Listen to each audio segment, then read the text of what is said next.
When it comes to kind of interacting even with us, she's never been one to hug. She also, as a way of self-regulating, chews on things. Her friends mean a lot to her, but she often wouldn't kind of know how to behave with them. There's less of a need to have absolute certainty around daily plans. She also has been chewing less. She has started to not just tolerate, but seems to enjoy and seek out hugs, which was not something that was happening before.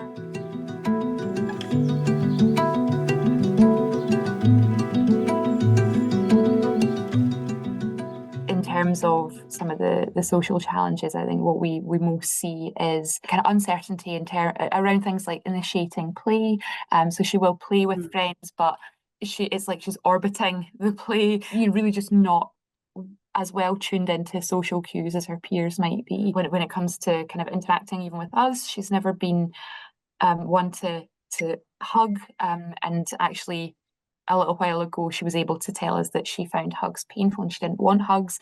So we started to kind of obviously change our approach to respect that. And I think kind of in being at school in the classroom being really noisy, finding that difficult. She also, as a way of self-regulating, chews on things, whether that be her clothes, or we would buy like sort of chewing necklaces or bracelets, and it was really excessive. She would come home and her clothes would be really wet. And the chewing necklaces that we bought that were kind of for that purpose, after a couple of months would be chewed through. They're designed to be really robust.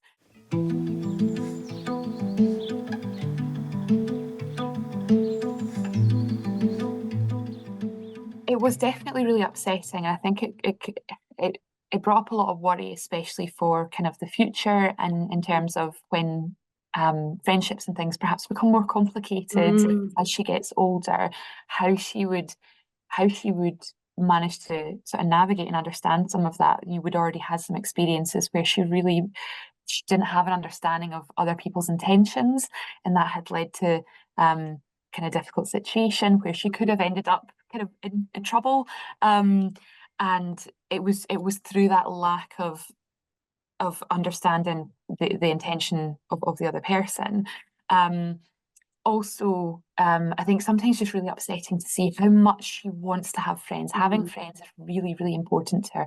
Her friends mean a lot to her, but she often wouldn't kind of know how to behave with them. Know how to do it, yeah. Yeah, so I think an example that really stands out in my mind is a friend that she would see at nursery and school, and that was fine. They would play well together, and then met once in a play park unexpectedly, and she got really excited to see her friend, ran up, and then stopped and didn't know what to do next. There was no let's play, or hello, or it was like she was excited to see her friend, and then it was out of context, and she kind of just stalled. Yeah.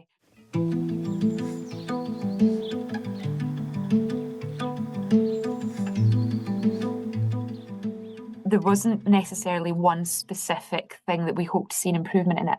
It was, I guess, that kind of broader kind of tolerance or comfort for my daughter in social situations or in those environments that are noisy, that are unavoidable, like the classroom.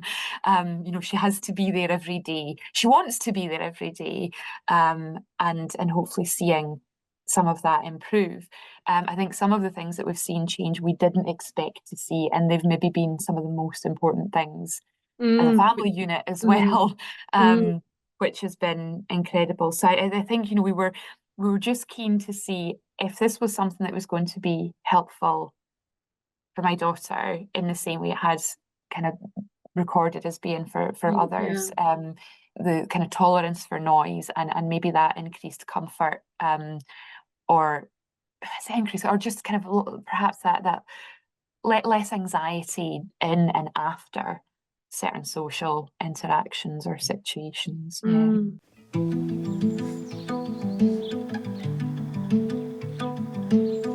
No, when it comes to kind of joining that autism pathway and having an assessment diagnosis, there's links to perhaps like third sector organisations for whether that's support or what have you, but I wasn't sure. I was like, well, what else though? We would have that diagnosis that would maybe inform reasonable adjustments if it was necessary anywhere. But other than that, that was it, I suppose. That was certainly my understanding of that would be the limits of what could be available to improve her quality of life. And you were already making a lot of adjustments. I think you described that you felt you were sort of managing things. Yes, so I think over time we'd learned to put a lot of things in place, like kind of scaffolding to try to help to manage her anxiety about things like kind of new places, trying to manage anxiety about uncertainty. So there was always a need to know what was happening every day. And if we didn't have a plan, if we didn't have an answer, the anxiety would be very high for her. Similarly, going new places, even places that would be fun for kids, like a new soft play or something like that, she'd be very, very anxious about it. So we found that, showing her photos or video footage of these places would help to minimize some of that anxiety prior to going to this new place. So, we even I suppose as well, things like after school, knowing that she needed some quiet time, some space to just kind of almost like decompress, to minimize meltdowns in the kind of early evening or before bedtime. So we'd learned to put a lot of things in place to manage that as best as we could, and I feel like we've been quite successful with that. But it was always something we had to keep on top of. Otherwise, it would kind of unravel quite quickly.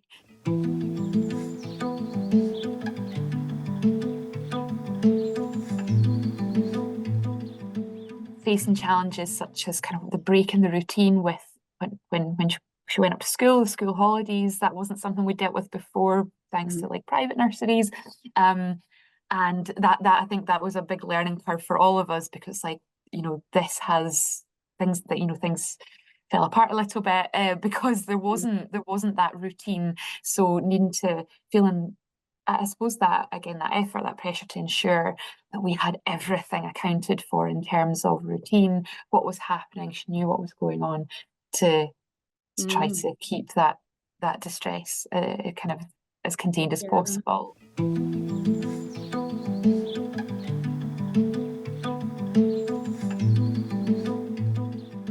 There's less of a need to have absolute certainty around daily plans, go new places, that sort of thing. That's something that if we haven't had that specific plan, there's not been that same level of anxiety. She's been able to tolerate that. It was just that ease of it, like accepting, like, okay, this is what's happening, and that was it. That was the end of the question or the conversation. She also has been chewing less. So the chewing bracelet, which sometimes would go into the school bag, I think because there was that awareness that was maybe made her different to her peers. What we would find though is if the chewing bracelet or necklace went into the school bag, the clothes would come home wrecked, collars would be chewed through, things like that. That's not been happening anywhere near to the same degree.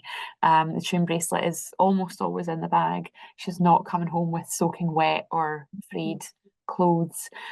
So it's still there. I'm aware that it still happens, not to the same degree. Yeah, sorry, she even noted it herself, and she said, "Oh, I'm still I'm still chewing my sleeve a little." But she, so she has that awareness that she knows she's not needing to chew the same, which is really exactly interesting, isn't it? And absolutely, and again, so the sleeve hasn't come apart. Again, thinking about an occasion where she went to a kind of sport thing for a day during the holidays, and it was 4 hours, and in 4 hours she put a hole in her t-shirt. That it's nowhere near that level when it comes to chewing on like the sleeve or the collar. And as you say, I think her awareness of it as well is a real positive thing. I think one of the things that's been most important for myself, my husband, and her sister, and even wider family, like grandparents, has been she has started to not just like tolerate, but seems to enjoy and seek out hugs, which was not something that was happening before. And there have been, I might get emotional, there have been occasions where you know, it's really caught us off guard if she's asked for a hug, or she's hugged in if we've asked her if we could give her a hug, to the point that even, you know, my husband mentioned one occasion when she asked for a hug and gave a proper full hug, which wouldn't happen. It would be normally she would kind of hands by her side. You know, he commented, gosh, it's times like this you wish you had a photo, like a camera to kind of capture that and remember it. So that's something that has become so much more comfortable for her, to the point that every day now one of us is getting a hug from her, and that's huge. That, you know, absolutely. And I mean, I remember you saying the first time was Dad carrying her up the stairs to bed, and normally she would either be floppy or she'd be sort of stand backish. Yes, because she didn't even. She went in to hug him. Yeah, absolutely. You know, and like those tears, you know. Yeah, absolutely. Because even as an infant, we would kind of almost joke that it was like she didn't know how to be carried because she wouldn't cling or anything. And yeah, so she would ask to be maybe carried upstairs to bed, but there wouldn't be the holding on. And yeah, that occasion when she went in and hugged was really special for all of us. But I think for him, it was such a huge deal. At best, there would be a sort of a lean in, but there wouldn't be, you know, if I were to put arm round before, then she would kind of wriggle away from it and move, you know, create a bit of space, because it clearly wasn't comfortable for her. So that's something that kind of, for us personally, has been an unexpected change, and possibly, you know, one of the kind of most kind of standout kind of changes that we've seen in her. But there's also been other kind of subtle things. I know we discussed recently, she's become much more expressive with her face as well when she's talking, and that's been picked up by others as well. A friend had commented that she thought that she'd seemed, you know, really happy, and I realised it was because she was much more expressive, more facial expression. That's right. Yeah. And even in conversations, so oftentimes conversations seem very kind of with a purpose. It's much more kind of free-flowing, chatty. There's kind of that even feels more comfortable for her now. And play with her sister has been a lot more cooperative. She's been, whether it's been more able or just being able to tolerate more when sister wants to get really imaginative and pretend that she's a character, which before my daughter would find really difficult to do. And that's that, you know, they've been playing together much more comfortably, happily. There's not been that kind of withdrawal at a point where it's like, no, I can't kind of connect with this. So she would actually go and play happily together, and they would play together rather than her just sort of watching or not really being part of it, and then pulling back. So I think, you know, again, kind of pulling on an example, like comparative examples, is if sister wanted to play a character from a Disney film, if the conversation went exactly as the script, my daughter could kind of stick with it. If it deviated for a second, that was it. It's like couldn't continue to do that. Couldn't manage that, but now there's that flexibility. Yeah, absolutely. So it's things like that again that we didn't, I think we couldn't maybe anticipate noticing that difference there, but it's subtle, but it's there, and it's continuing to kind of progress, definitely. Yeah, I think which I said earlier, is it's just once these things start becoming normal, you forget that she didn't do them before, but when they're not there, you don't always know that they're missing until when you see them, and then you think, oh goodness, she's doing that. Isn't that amazing? Exactly. Yeah. So I think you're right. I think a lot of maybe what was just like her normal, you see that shift and it's like, gosh, now I see the significance in that change.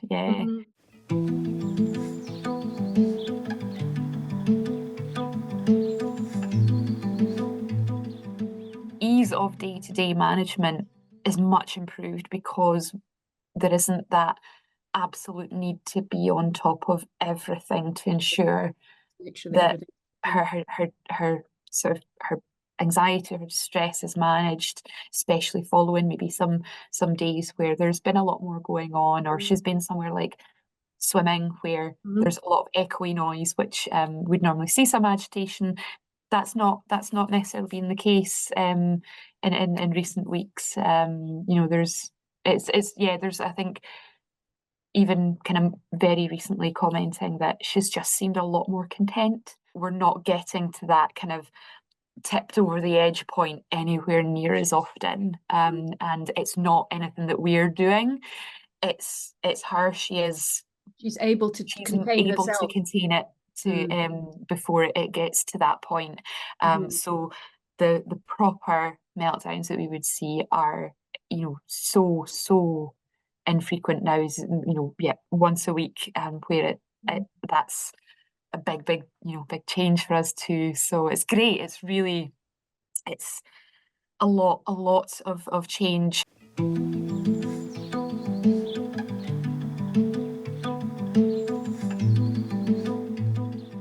In the last week, there was she wanted to go to this event where there was a lot of noise, a lot of light, a lot of echo.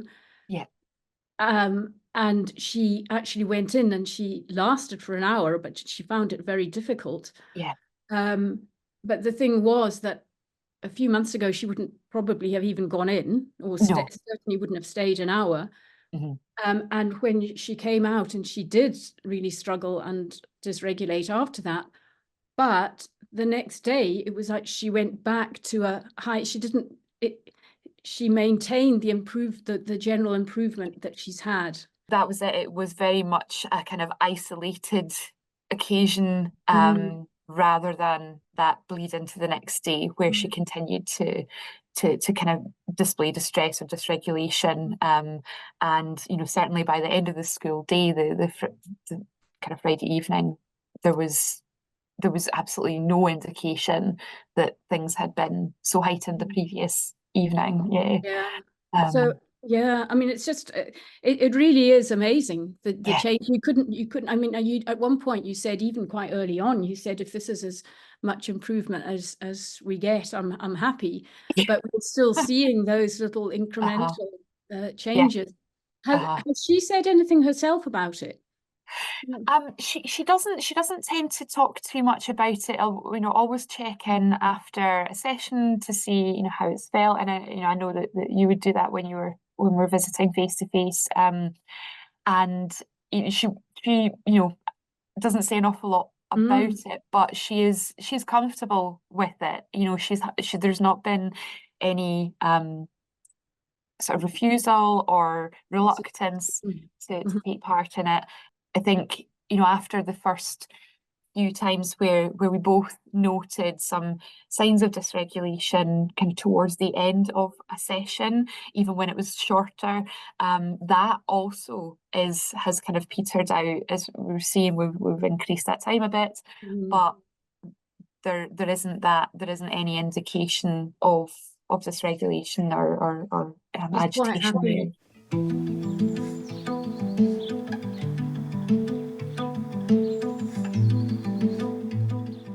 No, it's been really easy to use, and it's really convenient having the app. It's very user-friendly. It's always, you know, I think it's easy, go in or log in, and you're straight to kind of where you left off with the previous session, and it's just remembering to adjust the time to however many minutes that session is. So, I mean, I think from a practical point of view, it's very easy to do, whether it's guided by yourself or on our own. She already had headphones that are, you know, over the ear, not noise cancelling, so we can continue to have conversations or speak when we're doing our activities. She had been used to using headphones. She'd been used to them before, yes. Any problem with that? So it's all been, I mean, I think that's been really, really easy to apply it all.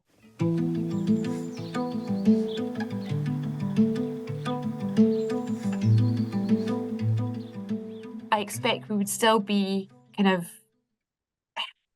in that routine that we had created and were used to, but that was much more effortful to help her to kind of manage day to day. I don't think we'd be seeing the comfort that she displays, the confidence in trying new things, because that was, you know, kind of new things, uncertainty, that was just a big no-no. How she interacts with us, yeah,